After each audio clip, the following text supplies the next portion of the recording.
Okay, well, good evening. My name is Tom Chapman. I'm the Executive Director for the Albemarle-Charlottesville Historical Society. On behalf of the Board of Directors and our staff, we welcome you to our online annual membership meeting. We are excited to have Professor Edward Ayers with us tonight to share with us his knowledge and insight on how all history is local. Before we get to his feature presentation, I wanted to provide a brief meeting update on the state of the Society and our plans for 2021. While many of the challenges of the day are national and even global, on the eve of an inauguration here, where we experience them and where we respond to them is local. The pandemic has affected all of us in profound ways. In October, when we were concerned how the pandemic would worsen in the fall and winter, we kicked off our online programming with a conversation with Dr. Michael Dickens and Dean Calais on how the local community was impacted and responded to the 1918 influenza epidemic. We will continue to offer online programs and content that is historically and currently relevant locally and beyond. We believe that history is important now more than ever. History is our shared memory, just as having our own memories is essential to who we are as a person. History is vital to a resilient and thriving community. The Society strives to safeguard our shared history so that we continue to learn from the past, understand the forces shaping our present, and plan for the future. Starting this job as your executive director in the midst of all of this has not been easy, but I am committed to a positive future for the Society and for our community. I know we would all prefer to be together in person for this meeting and for all of us, our programs, but with our new online initiatives, we can all be together at least in this online community. Expanding our outreach, we will offer at least 3 online programs or events every month during 2021. These include genealogy programs in partnership with Jefferson Madison Regional Library, our online speaker series, our new conversational topical program, Unregulated Historical Meanderings, partnership programs with local and regional organizations and governments, and much more. All of our programs can be found on our website calendar page, and if you have any ideas or thoughts about programs, please let us know. We are adapting and we are being innovative.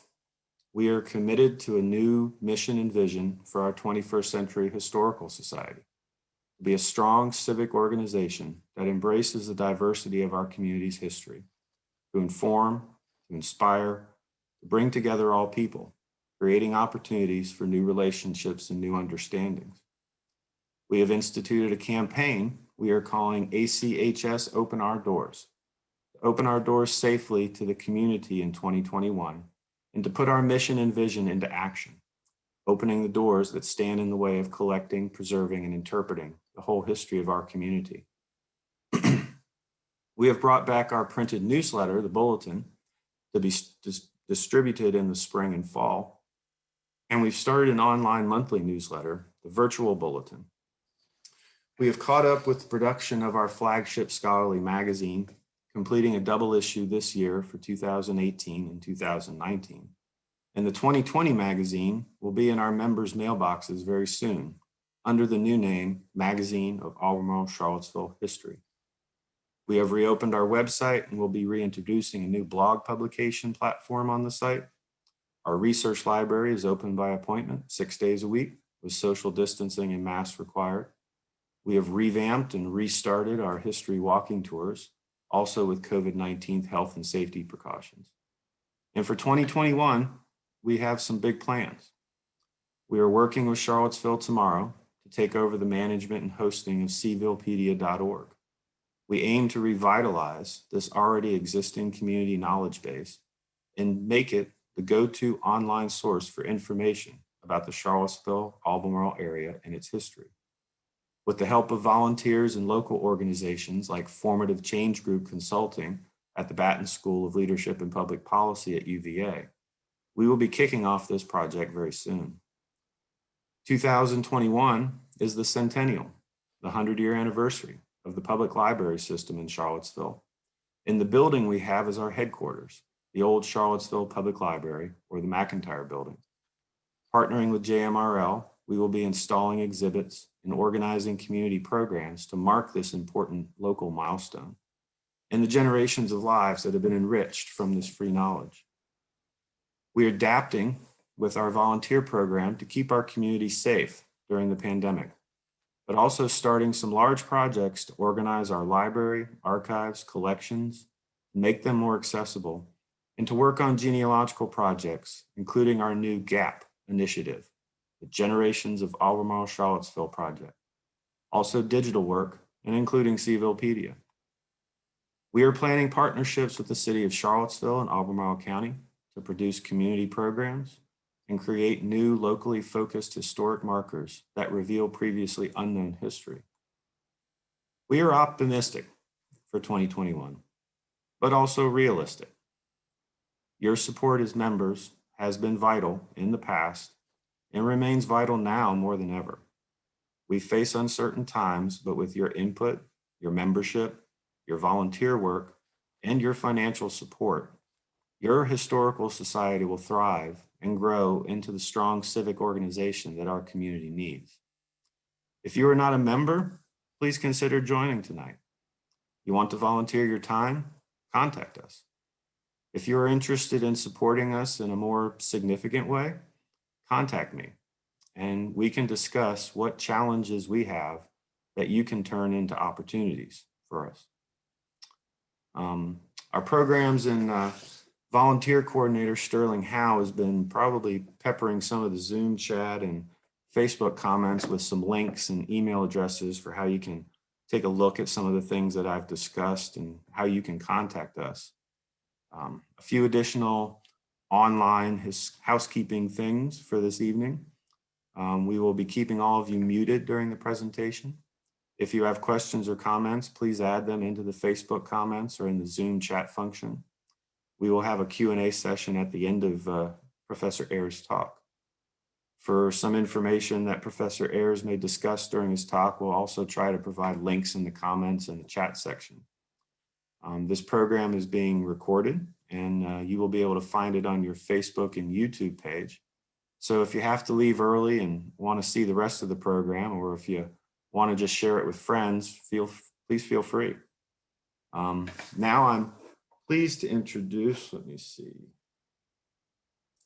stop my share there. I'm pleased to introduce Dr. Shelly Murphy. She is a genealogist extraordinaire, an amazing research person, and I've been very happy to call her a friend. But most importantly, she's the president of the Albemarle Charlottesville Historical Society Board of Directors, and she'd like to say a few words. So Shelly? Thank you, Tom and Sterling. Good evening, everyone. Thank you to each and every one of you for being with us this evening. We are pleased to be able to welcome those of you who've been with us for years, as well as those who are new to the Albemarle Charlottesville Historical Society talk this evening. This event is a culmination of a collective effort. While I can't mention each one by name, I hope that they will take this as a personal thank you from the board and know that we appreciate your support. Now I would like to have George Gillum, one of the Historical Society board members, to introduce our guest speaker. George?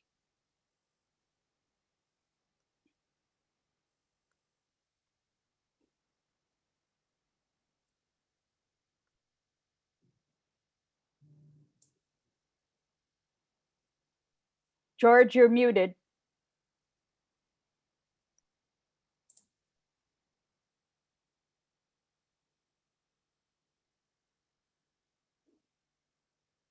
Are we okay now? Yeah.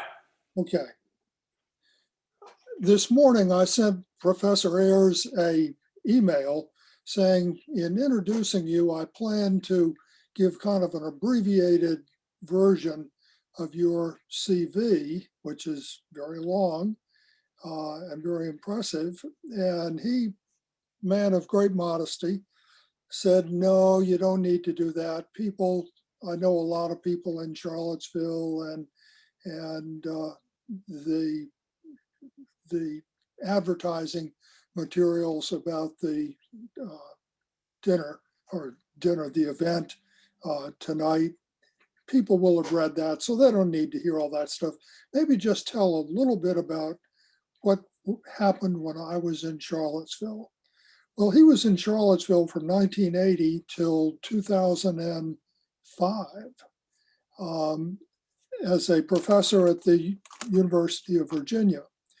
In addition to a prodigious amount of academic work, he did three things that I think are worthy of note and don't appear on his long CV. First is that he uses language like a poet does.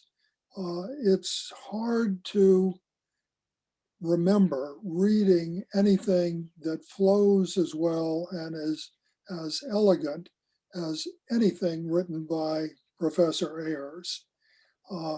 He truly is a man of letters.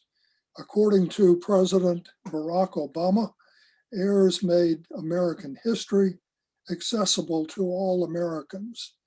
And so many academic historians want to keep what they're mean to say, that they really try to keep it a secret. They covered up with all kinds of language that can be confusing, to say the least.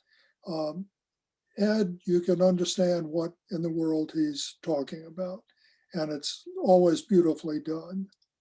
Second thing is he's a man of deep faith. His work is in many respects powered by religious metaphors.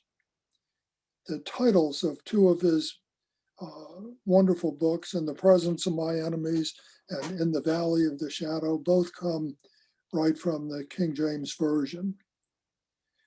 Third and finally, he is an incredible teacher. He was awarded the highest award from the American Historical Association for Innovation in Digital History. He has been designated Teacher of the Year, both for the entire country as well as by the state of Virginia. But this man, who is definitely one of the giants of our profession now, makes himself available to undergrads as he does to doctoral candidates.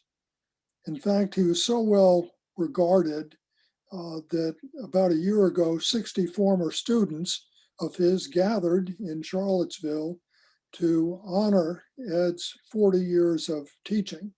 We call that get-together an Ed Fest. Final thing I will say, and this really tells a lot about the measure of the man, Ed has won some wonderful awards.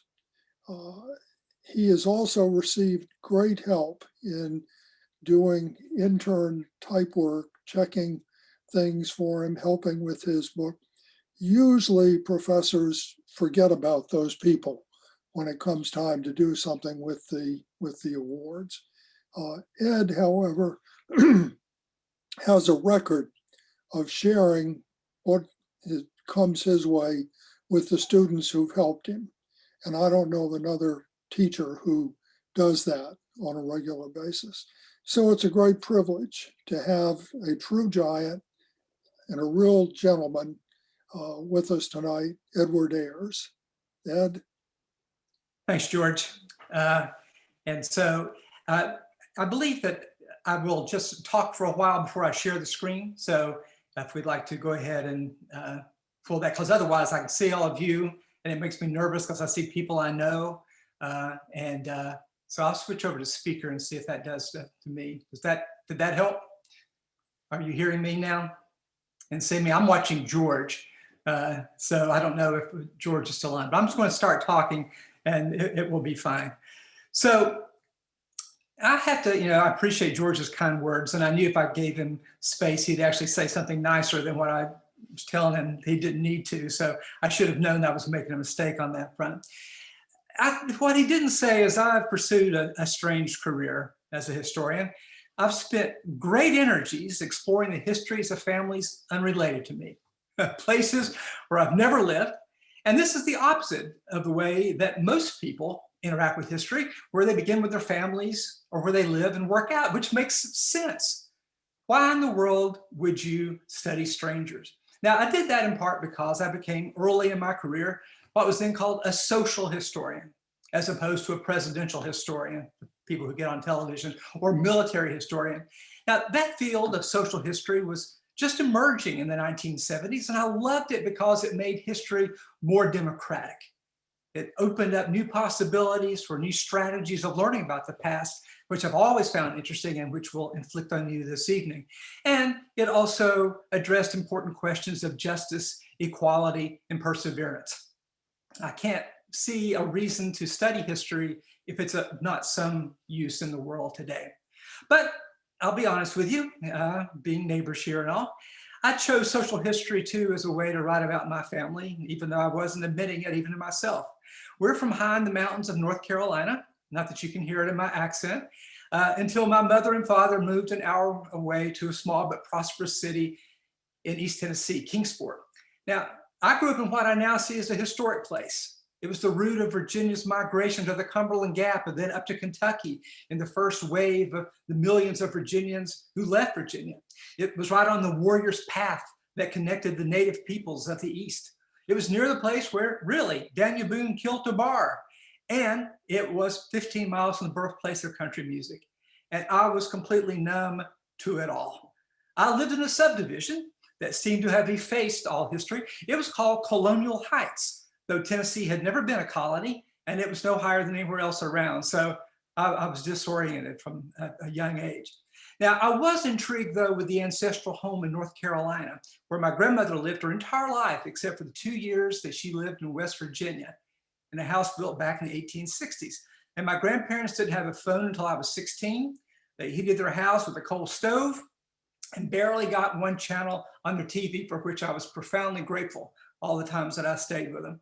I would stay for weeks at a time, and I could see that history had happened to our family somewhere along the line, because we didn't slaughter hogs and put up things in the garden. We just lived out of the supermarket. And it wasn't a history that I was taught in school. I didn't see anybody talking about how people's lives just changed.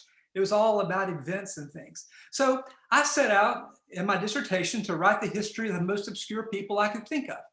Black and white Southerners caught up in the prisons and chain gangs and hangings and shootings and lynchings of the 19th century. I did local histories of 3 counties to do that. And doing research for that in Georgia, one of the archivists told me that he and his colleagues were talking on coffee break about me, for which I was momentarily flattered. And then they said they wondered why I didn't study somebody worth studying. Why was I interested in all these people? And that question was its own answer. I wanted to show that everyone mattered, that even people who had been marginalized in their own time helped make history.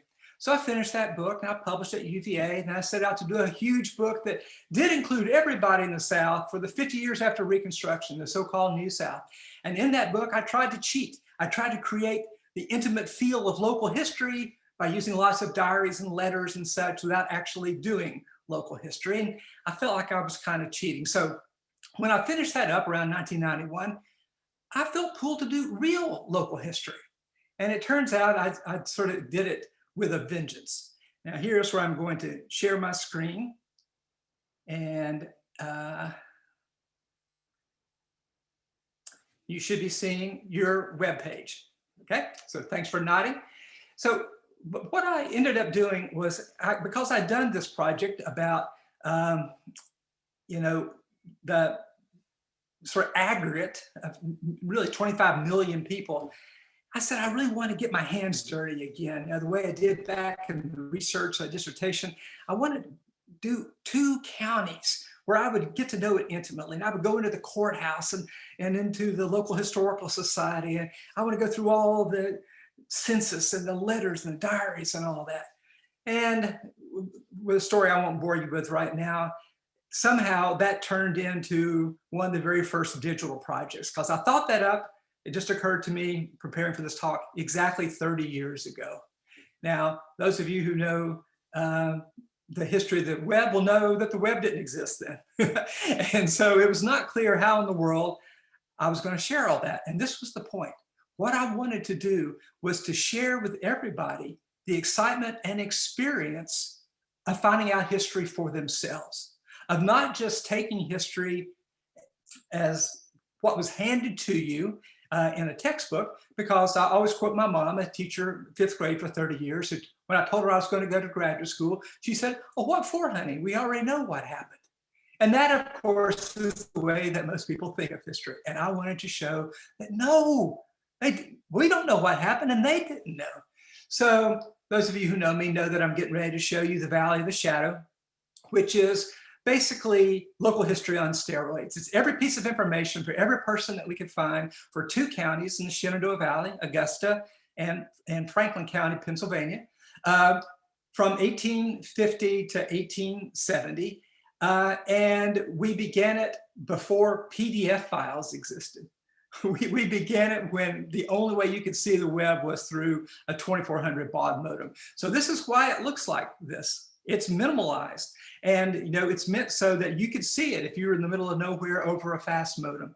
So you will recognize here all the things that you know from your records of doing local history. So we'll go to letters and diaries, we'll go to Augusta County, then we'll go to another place where I cheated, and the most powerful single item in this entire archive, which has millions of pieces of evidence in it, is a letter actually from Charlottesville. And as far as we know, this is the only letter from an enslaved person in the act of being sold. This is from Maria Perkins to her husband, Richard Perkins. And she's writing it, you can see from the top there, Charlottesville, to him over the mountain in Stanton. And so we transcribe this because not everybody can read this. I write you a letter to let you know of my distress. My master has sold Albert to a trader on Monday, court day, and myself and other child is for sale also. And I want to let you hear from me very soon for next court if you can. I don't want you to wait till Christmas. I want you to tell Dr. Hamilton or your master, if either will buy me, they can attend to it now, then I can go afterwards. I don't want a trader to get me. They asked me if I got any person to buy me. I told them no. They took me to the courthouse. You know exactly what I'm talking about. This is the exact place at the courthouse in Charlottesville. And they never put me up by a name by the man of Brady, bought Albert and is gone. I don't know where they say he lives in Scottsville. I don't know what will become of them. I don't expect to meet with luck to get that way. I'm heart sick, nothing more. And that's all we know of Maria Perkins. But what that shows that these are all the other letters that we have from other people in Augusta County before the war. And you folks have done local history, so you know what it would mean to transcribe the entire manuscript, population, agricultural, manufacturing, and slaveholder census for 2 counties, for 2 different censuses. You can imagine what it would be like to transcribe 10,000 pages of newspapers. You can imagine what it was like to read these letters and transcribe them so that a computer could read them and look for all that. So we didn't know all that in 1991 and 2 and 3 when we began all this, but we plunged into it. And for 14 years, we made this thing. We being, of course, these graduate students that George was talking about, who helped lead it and fortunately have gone on to have good careers. This didn't seem to impede their career. But why would I do this? This seems, I would say the technical term, crazy, to type all of that in. And for 2 places nobody's ever heard of. You've heard of Augusta County because you live near it, but you don't probably know much about Franklin County, Pennsylvania. So I didn't choose important men. I didn't choose important events. I chose to try to put every single thing that happened to all these people, black and white, women and men, soldiers and civilians, all the way through the war, all the politics, all the suffering. And why did I do that? Because I had learned over the preceding decade that history literally takes place. All history happens to someone, somewhere. And I chose these 2 counties of the Valley precisely to show that, because people's lives were changed profoundly by whether they lived a dozen miles on either side of the Mason-Dixon line. A person was born into slavery or into freedom. A person was born into the Confederacy or the United States. Exactly where your farm was determined whether it was burnt when the United States Army came through Augusta County, or whether your cornfield became a battlefield. But having the world's largest county archive, which I think this may be, didn't do any good for my career if I didn't turn it into a story or an argument. So I wrote this book George mentioned, Presidents My Enemies, and tried to figure out how would you translate all this evidence about all these people into a story. And I had no idea. I started writing it when I was on a research leave, and I wrote 100 pages that were freaking awesome. And then I realized that if I kept writing at this level of detail, my book was going to be 1,000 pages long. I started all over again, trying to find the right way to combine that local feel with a national and even international story. So I shifted back and forth between the North and the South, and then in italics added in the national story. And the best parts are from local history. And when we started, we had no idea that the largest single collection of letters from a group of brothers in the United States colored troops were there. But somebody wrote me a letter and said, these were misfiled in the National Archives in the county next door when the widow married another veteran. And when he died, they're there. But these powerful letters that, you know, the story of glory that follow these soldiers all the way through the Civil War and back out the other side. We had no idea that was there. Those surprises lie in local history in a way they don't lie anywhere else. So I had no intention of making something like the Valley of the Shadow, and it was really hard. And we making it up, and we didn't know how we were going to pay for it, and we had to raise money for it. But in the process of doing all of this, people said, you know what, if he can raise money for that, maybe he could raise money for other stuff. So let's make him dean of the college and graduate school of arts and sciences, even though he's never run anything larger than himself. Let's put him in charge of 70% of UVA and have him raise hundreds of millions of dollars, even though he doesn't even know what the annual fund is. And then I did that for 6 years, and they said, well, you know, what do you say we put him in charge of the whole university? Let's offer him the University of Richmond presidency. And so there, I came to learn a new local community. I moved there right on the eve of the sesquicentennial of the Civil War and emancipation. And I could see that we were at a place that the country needed to see clearly in those moments of 2010 to 2015. So we put together a collaboration of 27 museums, historical societies, and different groups to make sure we told the story whole. That's not just a story of the Civil War, but it's the Civil War and emancipation. It was a story of white and Black people making each other's history. And one of the best days of my professional career, we ended 5 years of that, The Future of Richmond's Past, with a celebration of the liberation of Richmond in April of 2015. The governor gave us the Capitol grounds for a series of pop-up museums. We did a backstory episode from inside the Capitol. We had reenactors of the United States colored troops march up the street that they had in 1865. There was not a Confederate flag in sight. But then came the massacre in Charleston that summer, and the Confederate battle flag became a flashpoint, and the Confederate monuments. I don't need to tell you about that. I was going to do a workshop the afternoon at UVA on voting rights with my friend Brian Ballow, but of course that never came to pass. And suddenly we saw how local history and national history and international history could intersect. Suddenly, Charlottesville became a moment in history, as well as a place that people love, a place where people live. And today, that moment overwhelms in the digital world of searches everything else this city is and has been. Suddenly, we saw the importance of knowing who Paul McIntyre was, when the statues went up, what people said at the time and since about them.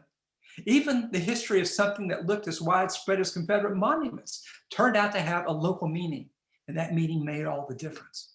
So doing all this research and writing in public history, I came to the inconvenient conclusion that we need to see history with bifocals, up close and as part of a pattern. So I thought that perhaps we could create other tools that would allow us to see history in that way. When I went to Richmond, they encouraged me to carry forward my digital history obsession. And the technology had evolved so much by then that the artisanal approach of the Valley Project didn't make sense anymore. We could harvest vast amounts of information that had been digitized over the preceding decade. The challenge became how to visualize and understand that mountain of data without losing sight of the local. In fact, the goal has been to locate the local within larger networks to show both that the local matters and that it's a part of patterns bigger than itself. So I want to show you a few of these projects focusing on Albemarle County. So you can explore these for yourself later at dsl.richmond.edu or search for American Panorama. But I know that I can trust you not to do it until I say that it's the right time. Now, so on this one, this is a brand new project we have. Areas that are blue are areas where people are leaving. Areas are black are places where the population is the same, and areas that are various shades of browns where the population is growing. So I don't want to be unpatriotic, but you can see here that people were getting the heck out of Virginia in the 1830s. This is what the white people of Virginia. And this pattern is going to continue. Probably, and where did most of them move? Ohio. That we imagine that people are settling the South, but a lot of people were voting with their feet to leave a slave state and to go to Ohio and Indiana and Illinois. So this is a part of a project called Southern Journey, my new book and new project that you can see at the DSL. And it's 100 maps. We'll look at some more of them later, but you can see how these hexagons are even smaller than counties, so that we can use all these millions of pieces of data to see here that the bluegrass of Kentucky is already declining in the 1830s. And we can see areas that had just been settled in the Piedmont of Georgia and South Carolina declining because they're moving into lands that had just been taken away from the American Indians, okay? So this grows from this map, which is the forced migration of enslaved people. So I have Albemarle County highlighted there, you know where it is. And this works the same way. You can see that the counties that are the darkest shades of blue is where people are being sold from the most. So this is only enslaved people. But you can see this shows us several things. First of all, Albemarle County is always going to be represented by a dot, so you can see just where it fits in. So now we're looking at the 18 teens. And you can see this is just when the areas that are white are still settled by the Cherokee, the Choctaw, the Chickasaw, and they will be displaced coming soon. So then if you move forward, 1830s, you can see that Albemarle County is still losing people, but look how the Cotton South is growing. And look how Virginia, we saw how it was losing white population in the 1830s. You can see now how it's losing black population. But it's the story of Maria Perkins that we saw earlier, repeated, as you can see down there below, 2,500 times in that one decade. And unfortunately, it doesn't stop. That out-migration continues to the 1840s. You can see Albemarle County is near the edge of places that are losing the most. It's not quite as much as the Tidewater, but it is quite a bit. And then you can see in the 1850s, it continues, and still 2,300 enslaved people being sold out of Albemarle County. But what you need to realize is that Albemarle County is majority enslaved at this time. You know, the demography has changed, and we'll look at that a little bit later. But as you're picturing Albemarle County, it's a county fully immersed in slavery. And it's important to know that. Now, the population change does not stop. So we're going to look at right now to see how after the Civil War, if you're an African-American person, Albemarle County is a hard place to live. So we can, this version of this, as you can see, we're going to move across here and show black population change, and look at Virginia and look at Albemarle County. You can see that people are leaving. Now, ironically, a lot of them are going to the deeper South because the North is not welcoming black people. There are no jobs for them then. So if you're going to make a living, you're going to be working in agriculture. And if you're going to be a sharecropper, you'd rather be sharecropping in a place where the crop is worth something, not trying to make a living out of the poor farms of Albemarle County, where there's really nothing you can grow that's worth very much. But at the same time, white people are also leaving. They're not going to the South. You can see that white people are abandoning the Black Belt. The very same places that Black people are moving, white people are leaving. This is when white people are moving very much to the north. So Albemarle County, which we think of as being so prosperous, in fact, was in decline for quite a long time. Now, let's look at this for the 20th century, and you'll see this pattern. So you see we're in 1940 to 1950 now, Black population. Look how it continues to decrease. A lot of people will decide that there's got to be a better future somewhere than in Charlottesville and Albemarle County. Now look at this, 1960s, the Black Belt all the way from Richmond, all the way across the deep South and up the Mississippi Valley is declining. But watch this, in the 1970s, it begins to reverse. For the first time in American history, Black Americans are choosing to live in the South. And what you can see, where are they choosing to live? They're choosing to live in the cities. What this is the roots of the Georgia senatorial election that we just had. And everybody's talking both about the Black vote and about the suburban vote. More African-American people have moved to the suburbs since the 1970s than left the South in the Great Migration. And so those two processes are overlapping. At the same time, what we're seeing in the white South,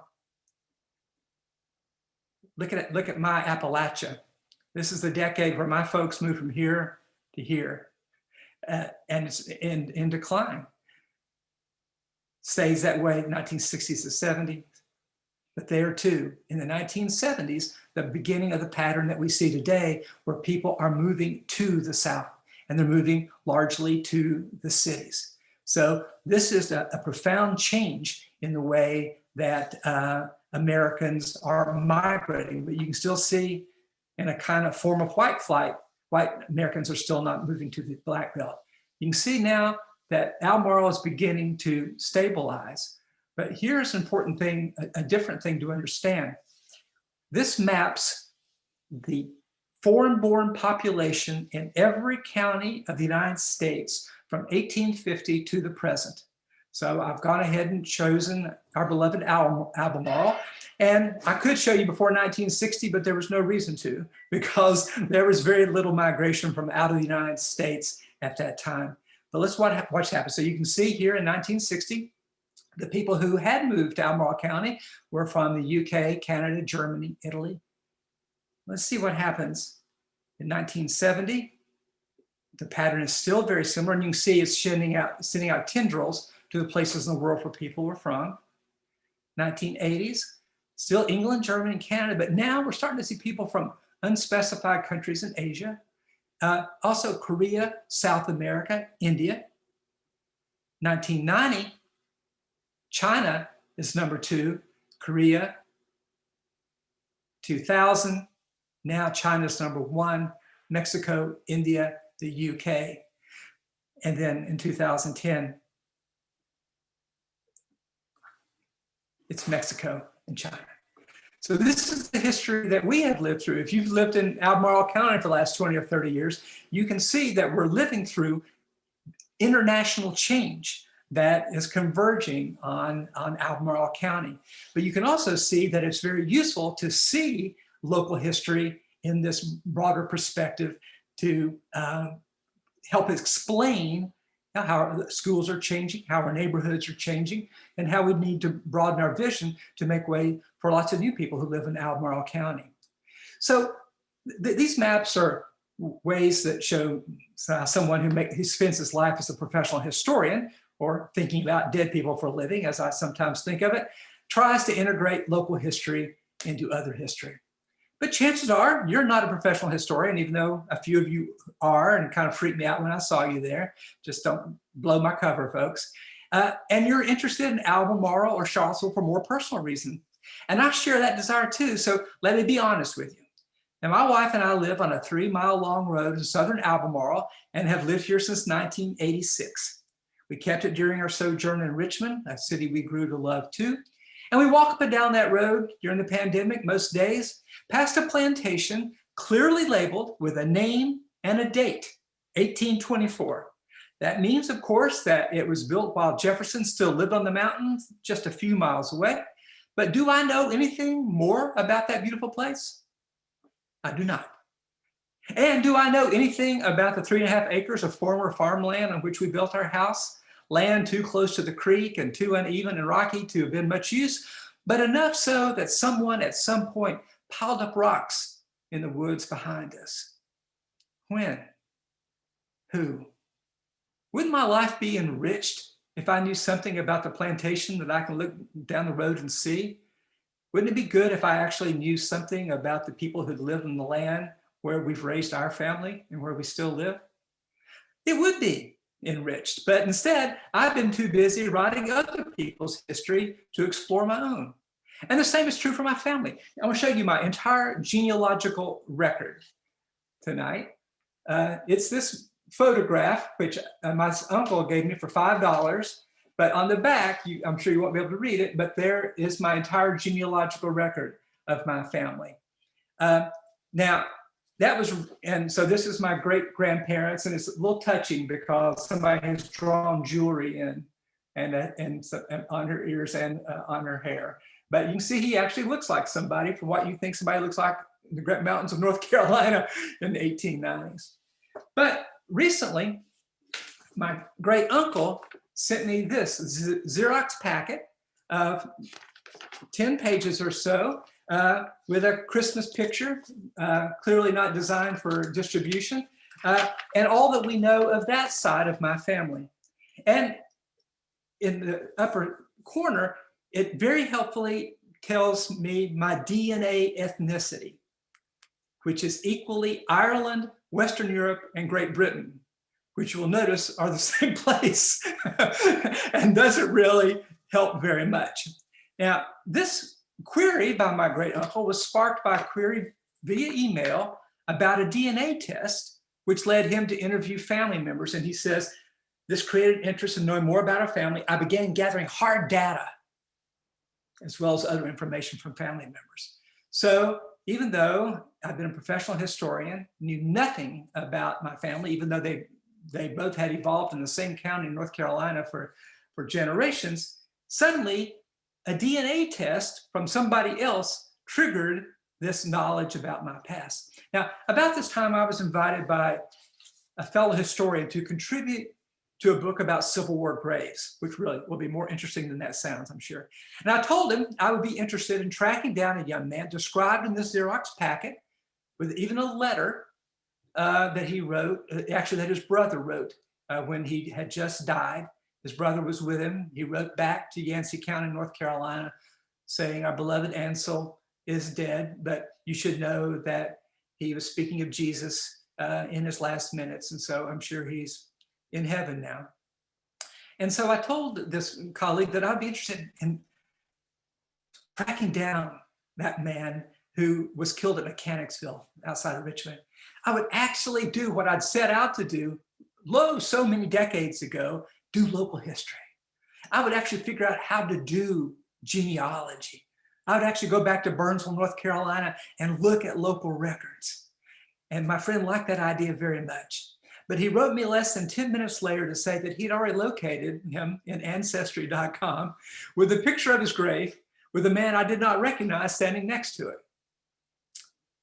I could have been discouraged, but instead it led me to think about the revolution in local and family history that we're living through right now. No more typing in all those census records and newspapers. No more scrolling through creaky microfilm. There's all this digital machinery. But what does it not supply? It does not supply the passion and the curiosity to learn what all that means. It doesn't tell you how it connects with the places where people lived. It doesn't tell you what the landscape looked like there. It doesn't tell you who the neighbors were.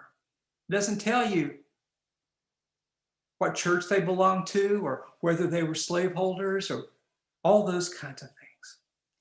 How would you learn about that context, which is not necessarily international like what you're seeing on the screen, but perhaps fills out the scale that really mattered to people, a scale of their own community, a scale of their county? How would you learn about that? Well, you would go to a place like the Albemarle Charlottesville Historical Society to help make sense of what that all means. So that's a kind of an overview to try to expose as many flanks as possible to generate some questions that you might have about any of this. And they will be fed to me, and I will do my best to answer them. I will leave my screen sharing on if that's okay, in case there's anything that people would like for me to show. So would you like to pass on a question to me?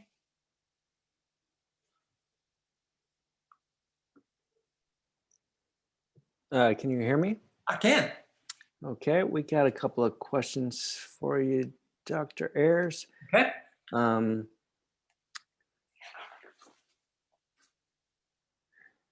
Do you agree or disagree that college faculty are contaminating history with politics and producing closed-minded, unscientific, and illogical propaganda?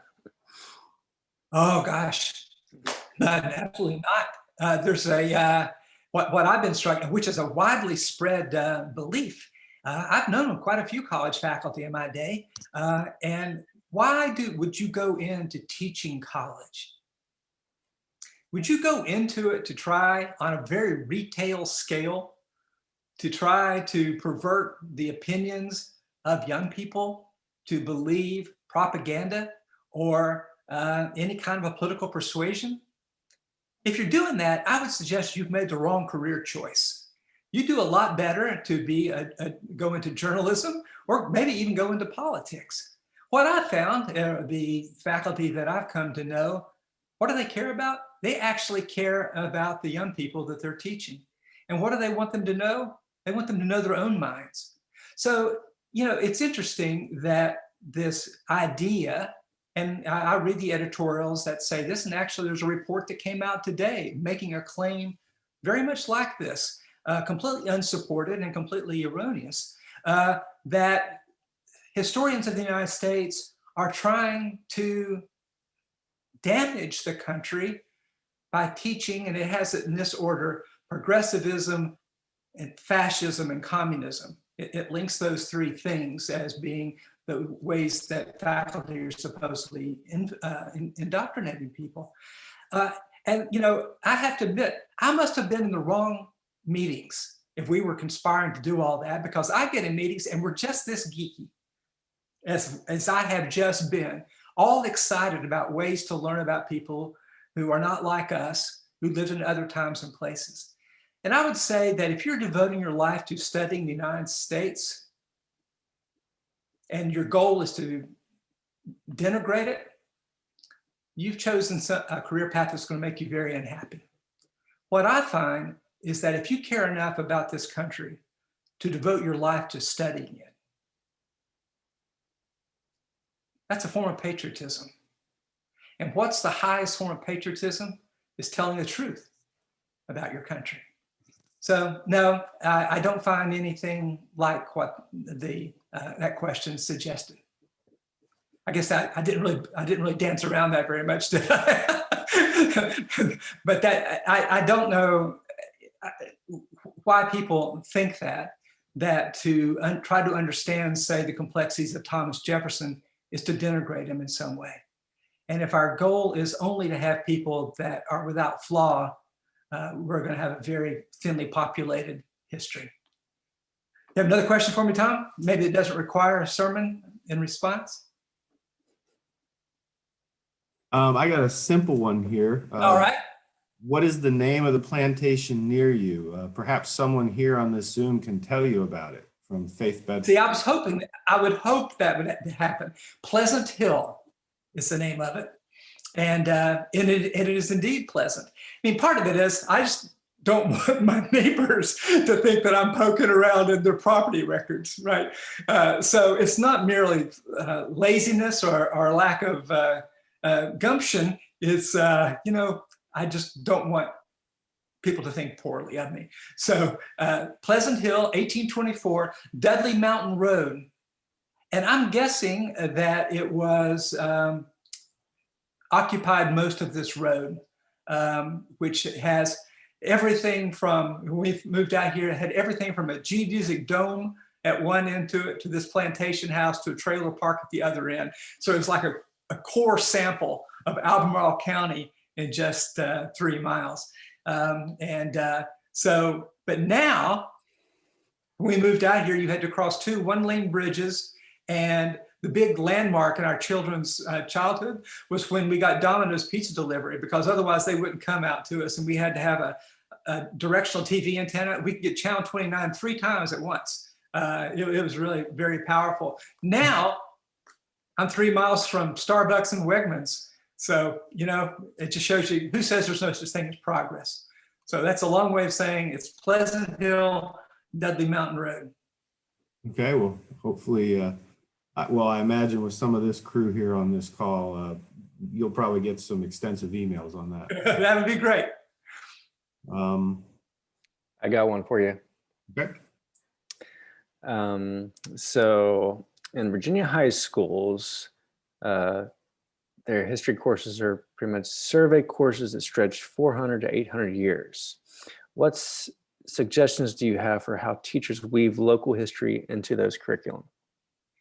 Well, it's funny you'd ask, because the thing that I'm really doing now, and I'm doing it in conjunction with my good friend, Annie Evans, who's on the call and who was a social studies coordinator for Charlottesville schools until I recruited her to do this. We're making something called New American History. And there it is. And it has several elements in it. And you can see these, and it's changing constantly. But one of the things that it has is our learning resources that Annie is creating. You can explore, go there, and you can see the learning resources that are designed by an expert teacher, not me, Annie, who actually knows how to do this. And you can see that you can choose it by grade level or reading level, all the different ways that you want to teach it, literacy, inquiry, and you can choose a different topic. Tomorrow, Annie and I are going to be available for an hour for the National Council for History Education to answer questions that people might have about the inauguration. So go to Reconstruction, and you can see the student version, but you can see how it's tied into all of Common Core, the different kinds of frameworks, the key vocabulary, to read for understanding. And so this is built, Sterling, so that if you are a teacher and you have 10 minutes, there's something cool that you can show, like one of these maps to show how voting was in 1872, and then you can talk about it. Or you can say, hey kids, why doesn't everybody explore the way that Americans voted during Reconstruction? Let's see, how did people vote in Albemarle County, in the District of Virginia? So we tried to use the capaciousness of all of these things that we're building, the mapping. This also is going to have all the backstory in it, 12 years of the podcast so that you can search it. It also has a daily curation of way that the past is represented in all media every day in something called Bunk, and see what today's looks like. I'm guessing it's going to be preparing. So this is the 1776 Commission report I referred to, but you can see oral history of Wikipedia, people of Black women in the Civil Rights Movement doing their own talking, Dolly Parton. So you can choose any of these and it will take you to that story, but then you can say view connections. And so here's a man who created the World Wide Web. And he sees all these other articles, right? And it shows you these different ideas. So our idea is, let's make something rich and tailored that trusts teachers to know how to use this interesting material, because we know they don't have all the time in the world. And so that's how we've decided to use the fact that we can make these free, nonpartisan, guaranteed to be real history that teachers can use. So this is kind of what I'm doing with my life now, now that I've finished the presidency. What matters? What matters is if we could improve the teaching of history 3% in the United States, because it's the only subject every student in America has to take, American history. If we can make that a little bit better. I wasn't interested until history until I went to graduate school. And you can see, look how I turned out. So we want to avoid that tragedy. We want people to see that history, and we want to make, you know, new members of the ACHS young. And so, kidding aside, the goal is to intrigue history and intrigue young people, and to be of aid to teachers who are trying to cover those 400 years. So whoever asked that question, thank you for asking it. Do we have another question? That's a great resource. Thank you. And yeah, I actually have a related question. Okay. What steps might you recommend to the Historical Society that we might take to get more folks locally interested in local history? I do believe that when you do history for a living and you think about the different ways that you might be able to reach people, there's nothing as important as the classroom. Teachers create communities of trust, which goes to the very first question that we got. It matters that your students can trust you to tell them the truth. And so if you think about your teaching 4th or 5th grade, to be able to see something from your own community that the ACHS would make available to your teacher. So the history actually happened beneath our feet. It actually happened here. I don't think there's anything more powerful to young people, because we have a hard time imagining that history is not just this list of names and dates and the famous people at the end of the textbook. In many ways, all the stuff that I've shown you is trying to show the younger me that, yeah, we're all in history. We're all the time. So I would say that all the things that Tom described at the beginning were so impressive that you're doing, and they're all necessary.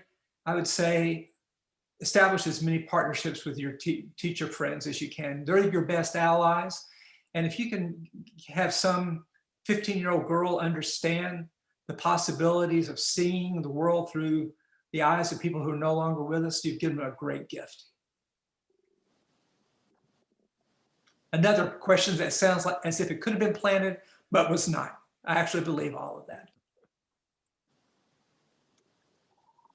Okay, what advice would you give those of us who are doing family history at the local level, reading journals and letters and slaveholder records and writing about this history for our expanded family,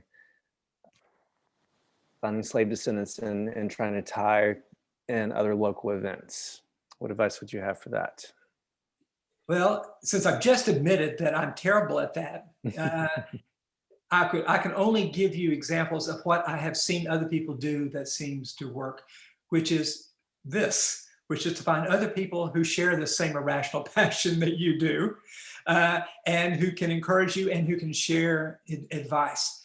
But I guess the moral of the story is too, that there is a world of scholarly work out there that is hard to discover. That's one of the reasons that we made Bunk, so that if you're doing family history and you wanted to search something that might have something to do with what you're doing, you know, so you mentioned slaveholding records. So if you just go, so you can see all of these mini articles in Bunk on slavery, and each one of these branch out into others. Slavery myths, Northern slavery, the legacy of slavery, that there is an incredibly rich literature that can help you make sense of the patterns that you're finding. What I dream of is that professional historians and historians driven mainly by passion can be better partners, that we can find ways to work together to enrich the story. You know, that there's been a study of why is anybody interested in history? The great majority of people are interested in how their families came to be where they are, how they came to be who they are. So I think that I would encourage you to do two things. One, embrace that. It's fine if what you know is exactly your family and that's all. But the chances are that your family was not unlike other families. And the patterns are fascinating and can build connections. So I'd say, but that's where the ACHS is a great ally to facilitate those kind of connections, both among fellow searchers, but also connecting with people who think about these big questions for a living. Because we're doing it so that ultimately it matters to somebody. And this would be a good way for it to do so. I will keep answering questions as long as you ask them. So, but I will rely on you to say when we're done for the evening, but I'm not tired, but I'll just let you know that I don't want people to think that I'm going to hold you hostage all evening. But do you have another question? What do you got, Tom? Let's see. Eric Wilson asks, can you share an example of when your students have angled towards a certain set of issues to digitally track through, or a different way of mapping, visualizing than you'd have thought of, given the different ways you have generationally, professionally come to common ground? How are they helping you to see digital landscapes differently? That's a great question. And I appreciate that email you sent out today too, to our friends in the Valley. All of it you're looking at here, this new American history, students told me that this is what I needed to do. So I taught a group of classes of freshmen for several years at the University of Richmond while I was president, because I didn't really want to give up. As I said before, we're teachers. That's what we care about, right? And so it was called Touching the Past. And I would go in and I would say, why are you in this class? Touching the past. You're 18 years old. Why would you want to touch the past when you have all the future in front of you?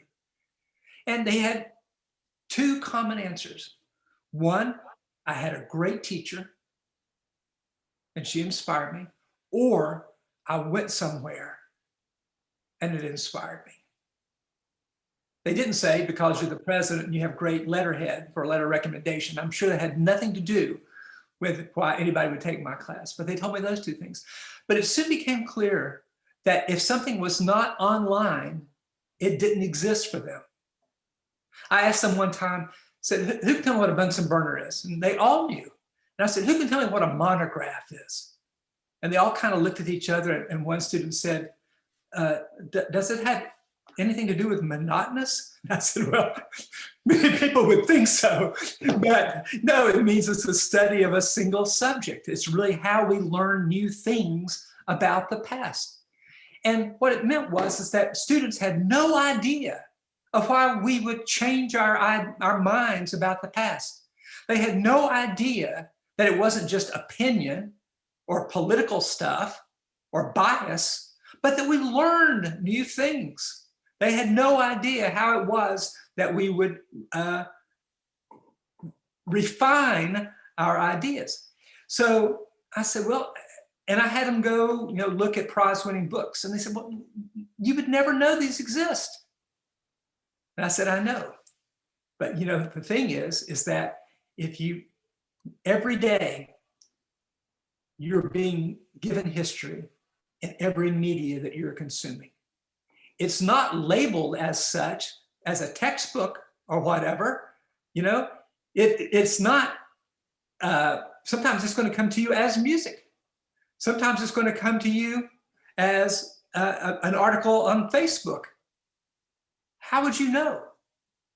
So we set out with bunk, it's called, named after sarcastically after the Henry Ford quote, the history is more or less bunk. So the only history that matters at Tinker's Dam is the history we make today. We're trying to show students that we are making history, we are writing history every day. So bunk is refreshed every day. Right now, it already has 6,000 articles in it, all of which are linked, as you can see here, with different kinds of ways. I grew up 70 miles from Dolly Parton's Sevierville. So we're probably kin. I keep waiting for the check, but it hasn't shown up yet. But that's another thing that I was immune to. So what has the students told me? that unless we make stuff that looks as cool as their video games, that does interesting things, that doesn't look old-fashioned and predigested and double-columned and shrink-wrapped, just ready for that SAT test, that we would have a chance in intriguing them. So they helped us imagine all the things that we're doing. So that's what they told me, is that the way you do history doesn't cut it. We're not discovering the books you're writing. We don't know about new ideas in history. We're being told if we ever change our minds about history, that's just revisionism, which is bias rather than learning new things. And what I tell students is, I want revisionist history just like I want revisionist medicine. But what's the latest thing you've learned? Give me that one. You can keep the leeches. I'd like to have the new vaccine that you've developed, right? History works the same way. We learn more because people are doing the research. Think about, for example, how Cinder Stanton and my beloved friend Diana Swan Wright recast American history by starting right here in Albemarle County with oral history and talking to the descendants of the enslaved people of Monticello. Right? That is revising history, but it's revising history with truth, with research, with patience, with devotion. So I think that's what students have taught me, is they don't know that. They think it's what my mom said. Honey, we already know what happened. Instead, I've spent my life trying to show people, no, we don't. And that's a good thing, because you can find out. You can tell us. There's more to learn. History is not a closed book. So that's what I've learned. That sounded kind of like an inspiring conclusion to me. The music is swelling in the background and so forth. It kind of, but if there's another compelling question, I can do it again. George has already told you that I can just spew out language endlessly, and I can. So if you've got another question, I'll do it. But what have I learned is that we've just begun to explore the past. We've just begun to learn all the complexities. Imagine what it means to have, one way to think about this. I'm sorry, I said I was stopping, then I didn't, because I have this metaphor I want to share with you. How did we revolutionize our understanding of the physical world? Through means of observation, through microscope, through telescope. Now, through digital means, for the first time, historians have our microscopes and telescopes, that we can see these patterns that were otherwise invisible, that we can see these connections that were otherwise invisible. And where do they connect? They connect at the local level. They connect where people live. They connect in conflict as well as in comity. So that's what students have told me, is that they keep showing up for class and they keep being thrilled to learn that there's still a place in history for them.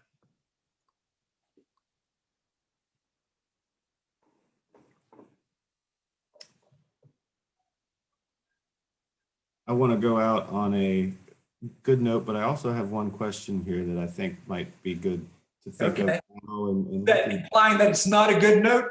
Okay. No, that was a fabulous note. A number of people have wrote in the comments that they are, I couldn't be more inspired.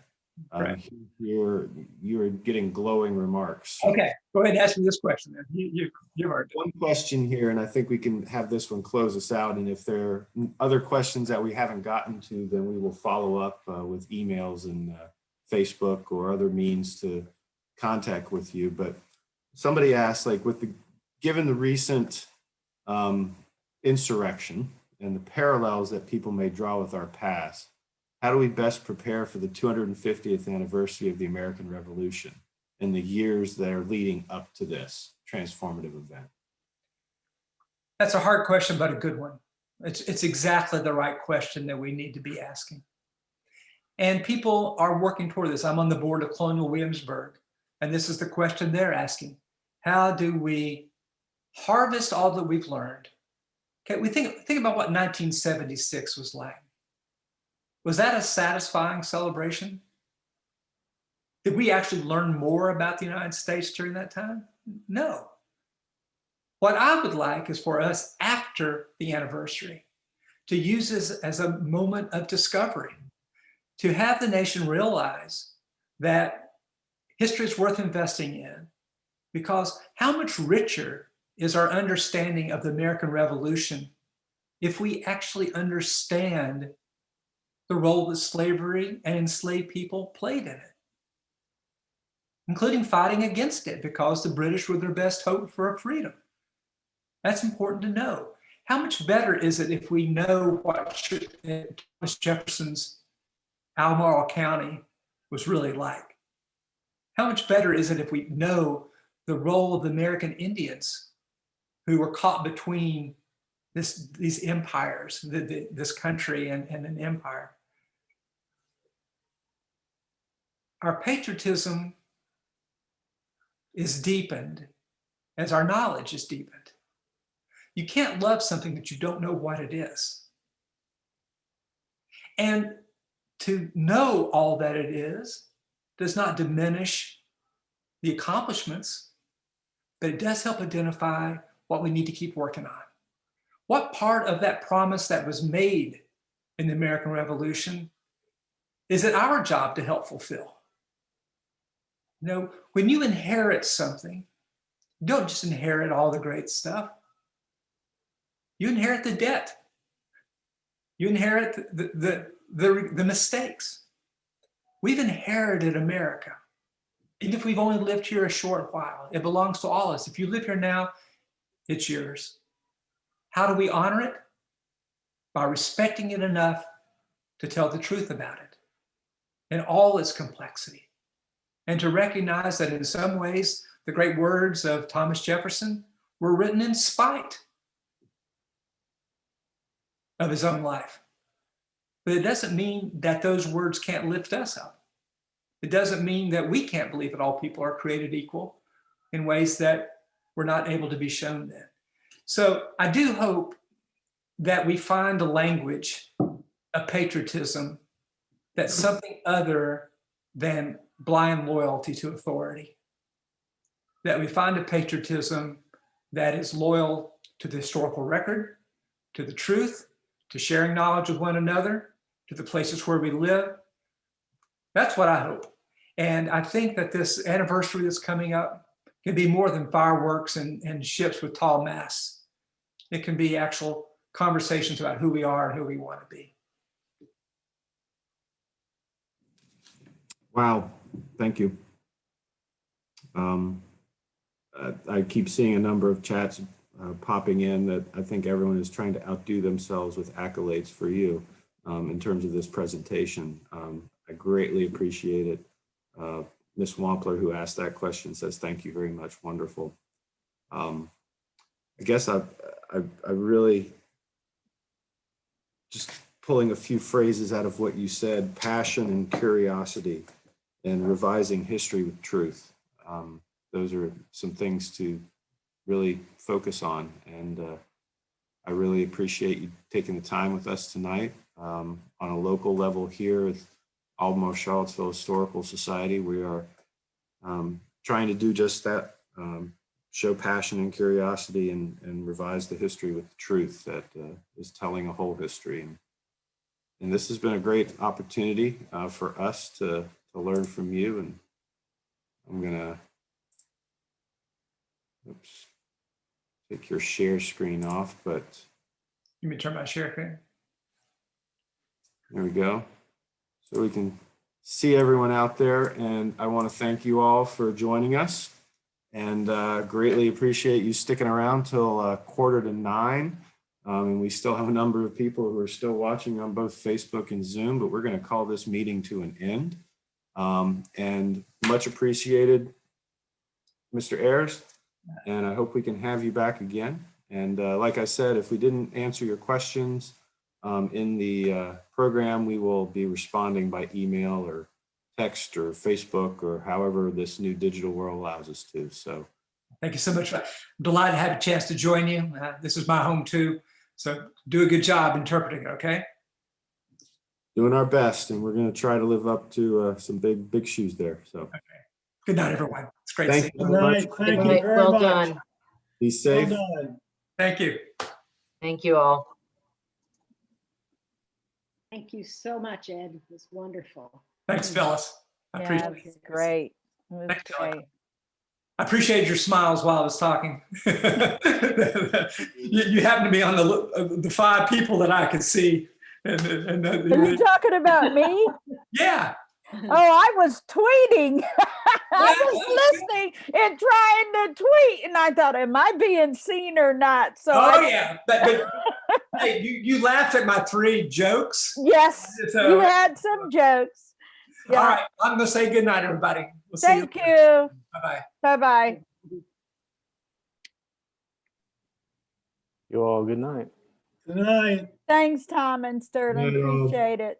Thanks for joining our annual membership meeting. And Bob Vernon, will you please send me that link via email so I can share that and get you some opinions on that? He's given, yeah, we got the link in the chat. Oh, Thanks. he's got it. As long as it stays up, the UVA is going to take that website down that I've got. Okay, okay. Yeah, Sterling and Tom, y'all check that out. Do you guys know each other? Oh, yeah. Okay, great. Okay, Long time. Tom and I've known each other forever. Yeah, okay, great. At Montpelier with whack, oh, geez, 13, 14, 15 years ago, something like that. Okay, great. And thank you for 15, coming, Bob. Eric Wilson from Rockbridge Society, Historical Society. Appreciating that you spent your time with us this evening. Anyway, I'm going to let you guys go. Yeah. Have a good one. Good seeing you, Bob. It's been a while. Have you baked any pies lately? Chocolate pie. No sweet potato? No. All right. Bye-bye, guys. Thanks. Thank you all. And thanks, everybody. We're signing off. Thank you. Good night.